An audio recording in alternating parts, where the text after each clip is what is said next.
Photo काढ पहिले. Photo नाही राहते, शूटिंग चालू आहे की.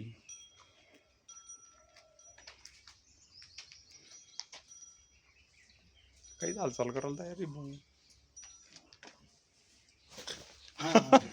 एक मिनिट. हा आहे लांडोर आमच्या शेतातील.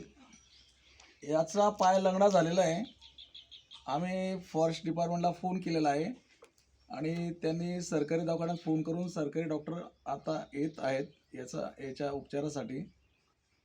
आपल्याही कुठे आपल्या शेतामध्ये काही असे घातपात झाले असतील, पक्ष्यांना दुखापत झाली असेल, तर आपल्या स्थानिक तालुक्यातील फॉरेस्ट खात्याला तसेच सरकारी दवाखाना जिथं त्याचा उपचार होऊ शकतो अशा ठिकाणी संपर्क करा आणि त्यांचा जीव वाचवा, निसर्ग वाचवा, संवर्धन करा. नाना महाजन, नगर देवळा, तालुका पाचोरा, जिल्हा जळगाव.